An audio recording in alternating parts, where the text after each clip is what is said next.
Hello everyone, welcome and welcome back to my YouTube channel Shreya's lifestyle nursing. আশা করি তোমরা সবাই কিন্তু ভালো আছো।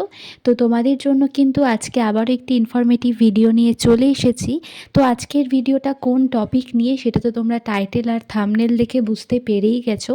তো ভিডিওটা শুরু করার আগে কিছু কথা তোমাদের আগে আমি বলি, তারপর কিন্তু ভিডিওটা শুরু করছি।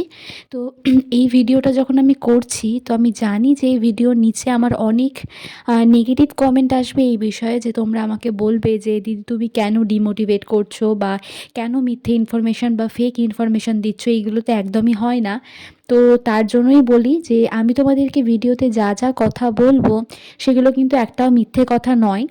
আমি যেগুলো ফেস করে চলেছি বা আমার আগের সিনিয়র দিদিরা যারা ফেস করছে বা আমার ফ্রেন্ডরা যেগুলো ফেস করছে সেগুলোই কিন্তু তোমাদের সাথে আমি শেয়ার করব। আমি কোনো মিথ্যে ইনফরমেশান বা ফেক ইনফরমেশান কিন্তু তোমাদেরকে দেবো না। তো আমার চ্যানেলে তোমরা যারাই রয়েছো তারা আমার চ্যানেল থেকে অন্তত কোনো মিথ্যে ইনফরমেশান বা ফেক ইনফরমেশান তোমরা পাবে না। আমি যতটা জানি তার উপর ভিত্তি করে কিন্তু তোমাদেরকে ইনফরমেশান দিই, আর কোনো মিথ্যে ইনফরমেশান কিন্তু তোমাদেরকে আমি দিই না। তো বাদ দাও সেই সব কথা, তো চলো ভিডিওটা শুরু করি। তো আজকের ভিডিওতে মেনলি তোমাদেরকে বলবো, যারা জিএনএম করবে ভাবছো পরবর্তীকালে বা জিএনএম যারা অলরেডি করছো, তাদের গভর্নমেন্ট জব পেতে কত দিন সময় লাগতে পারে, মানে কত বছর সময় লাগতে পারে, বা জিএনএম যে করছো তো গভর্নমেন্ট জব কি পাবে এর শিওরিটি কতটা, সমস্তটাই কিন্তু আজকের ভিডিওতে বলবো। তো ভিডিওটা কিন্তু স্কিপ না করে পুরোটা দেখবে। তো প্রথমেই বলি যে জিএনএম করার পর আমাদের ওয়েস্ট বেঙ্গলে যেহেতু সিএইচও রয়েছে, স্টাফ নার্স গ্রেড 2 রয়েছে, এইগুলো কিন্তু আমাদের ওয়েস্ট বেঙ্গলে রয়েছে। তো জিএনএম করার পর যদি তোমার কাছে রেজিস্ট্রেশন নাম্বার থাকে এবং সেই ইয়ারে যদি সিএইচও ভ্যাকেন্সি ছাড়ে, তাহলে তুমি সিএইচওর জন্য অ্যাপ্লাই করতে পারবে যদি ভ্যাকেন্সি ছাড়ে।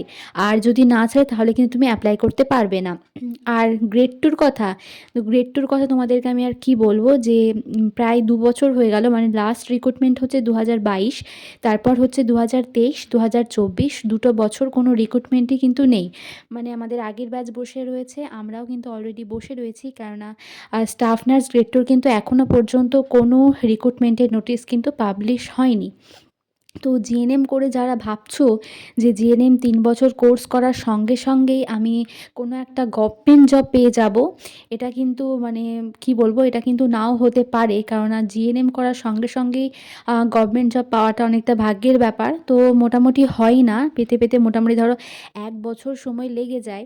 তো আর তুমি অন্যান্য কন্ট্রাকচুয়াল জব যদি মানে ছাড়ে, সেই ইয়ারে ভ্যাকেন্সি ছাড়ে, তুমি অ্যাপ্লাই করতে পারো, তাতে কোনো প্রবলেম নেই। কিন্তু স্টাফ নার্স গ্রেড 2 কোনো পার্মানেন্ট গভর্নমেন্ট জব পেতে গেলে কিন্তু তোমাকে অনেক দিনই কিন্তু ওয়েট করতে হবে। তো কেন বলছি ওয়েট করতে হবে, যেহেতু আগের বছরগুলোতে কি হতো যে তুমি ধরো জিএনএম কমপ্লিট করে এলে, তার ধরো উইদিন 6 মান্থস টু 8 মান্থসের মধ্যে তুমি তোমার রেজিস্ট্রেশন নাম্বারটা হাতে পেয়ে যেতে। আর তার মধ্যে এখানে ধরো রিক্রুটমেন্টটা ছেড়ে দিলে তুমি, তাহলে সেই সময় তুমি অ্যাপ্লাই করলেই কিন্তু জবটা, ইন্টারভিউ দেওয়ার পর জবটা কিন্তু হয়ে যেত। কিন্তু বর্তমানে যেহেতু তোমরা জানো যে প্রতি বছর তো রিক্রুটমেন্ট ছাড়েই না, আর রিক্রুটমেন্ট ছাড়লেও সেক্ষেত্রে হয়তো সীমিত সিট সংখ্যা থাকে।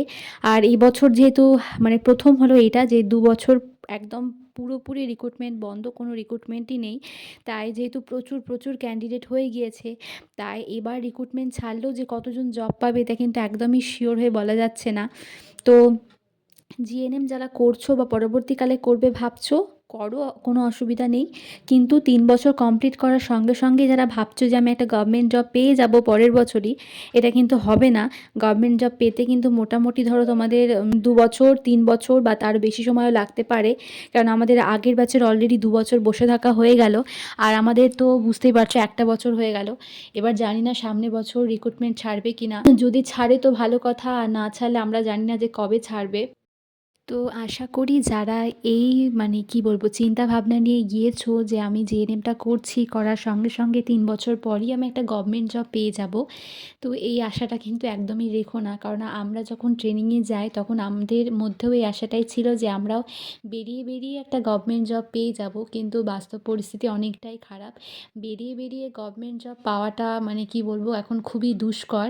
তো তোমরা যে জব পাবে না এমনটাই নয়, যদি সিএইচও ভ্যাকেন্সি ছাড়ে তুমি সিএইচওর জন্য অ্যাপ্লাই করতে পারো, বা হচ্ছে যদি কোনো কন্ট্রাকচুয়াল ছাড়ে তুমি সেই কন্ট্রাকচুয়ালে অ্যাপ্লাই করতে পারো, বা যদি ধরো কোনো সেন্ট্রালের কোনো যদি ভ্যাকেন্সি ছাড়ে, তুমি যদি সেন্ট্রালের পরীক্ষা দিতে চাও তাহলে তুমি সেই পরীক্ষাটা দিতে পারো, সেটাতে কোনো প্রবলেম নেই। কিন্তু স্টাফ নার্স গ্রেড 2 কিন্তু পাওয়া এখন অনেকটা মানে কি বলবো, ভাগ্যের ব্যাপার। কারণ রিক্রুটমেন্টই তো নেই ধরো।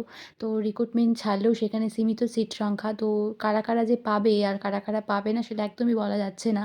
আমার বাড়ির লোকও বলতো, আর আমারও এই ধারণাটাই ছিল যে বেরিয়ে, বেরিয়ে হয়তো একটা সিকিউর জব পেয়ে যাবো। শুধু আমার কেন বলবো, আমাদের সঙ্গে যারা, যারা ট্রেনিং করেছিল বা সেই সময় যারা ট্রেনিং করেছিল সকলের কিন্তু এই ধারণাটাই ছিল যে বেরিয়ে, বেরিয়ে যাই হোক একটা সিকিউর জব কিন্তু আমরা পাবো। কিন্তু পরবর্তীকালে বেরিয়ে যে এই পরিস্থিতির সম্মুখীন হতে হবে আমরা কোনোদিনই ভাবিনি। তো যাই হোক আমরা এগুলো এখন ফেস করছি। তো সেই থেকেই তোমাদের জন্য ভিডিওগুলো বানানো। তো তোমরা যখন বেরোবে কিন্তু এইগুলোই ফেস করতে হবে। তো আগে থেকে তোমাদের এই সমস্ত জিনিস জেনে নিয়ে একটু সতর্ক হয়ে থাকা ভালো, যাতে তোমরা যখন বেরোবে এই পরিস্থিতিগুলোর সম্মুখীন খুব সহজেই হতে পারো এবং এই পরিস্থিতিটার সাথে মানিয়ে নিতে পারো। কারণ বাস্তবটা যে কিন্তু যখন আমরা ট্রেনিং করি তখন কিন্তু আমরা কোনোদিনই ভাবিনি যে এইরকমও জিনিস হয় বা এরকম জিনিস আমাদের ফেস করতে হতে পারে।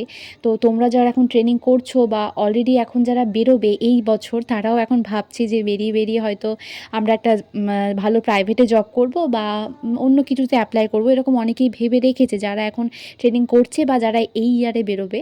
তো তারা বেরোনোর পর বুঝতে পারবে যে বাস্তবটা কতটা কঠিন বা এখন জব পাওয়া কতটা কঠিন। তো আমি যে বলেছিলাম যে জিএনএম করে আদৌ সরকারি চাকরি পাওয়া যায় কি না, তো দেখো জিএনএম করে সরকারি চাকরি পাবে, পাবে না তা নয়, পাবে, কিন্তু পেতে পেতে কত বছর সময় লাগবে কেউ জানে না। আর মিনিমাম ধরে রাখো 3 বছর তো মিনিমাম লাগবেই, তার থেকে কিন্তু বেশিও লাগতে পারে। বিষয়টা যদি আগের মতো হতো, মানে আগের পরিস্থিতি যদি থাকতো, প্রতি বছরই যদি রিক্রুটমেন্টটা হতো, তাহলে কিন্তু এই পরিস্থিতিটার সৃষ্টি হতো না। কিন্তু যেহেতু এখন পরিস্থিতি অন্যরকম, তাই কিন্তু তোমাদেরকেও কিন্তু এইগুলোই ফেস করতে হবে। যাই হোক, তোমাদেরকে আজকে অনেকগুলো ইনফরমেশান কিন্তু দিলাম। তো আশা করি ভিডিওটা থেকে তোমাদের অনেকের অনেক ডাউট আমি ক্লিয়ার করতে পেরেছি। তো যদি ভিডিওটা ভালো লেগে থাকে তাহলে তোমার বন্ধুরা যারা জিএনএম অলরেডি করছে বা করবে তাদের মধ্যে কিন্তু প্রচুর, প্রচুর শেয়ার করে দিও।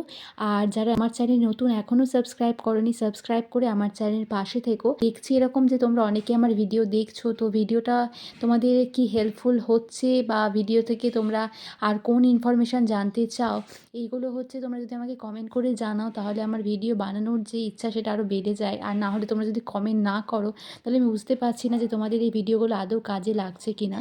তো যদি ভিডিওটা তোমাদের একটু হেল্পফুল মনে হয় তাহলে কিন্তু আমাকে কমেন্টে কিন্তু অবশ্যই কমেন্ট করে জানিও। সবাই খুব ভালো থেকো, সুস্থ থেকো। তোমাদের সঙ্গে দেখা হচ্ছে খুব শীঘ্রই পরের কোনো ভিডিওতে।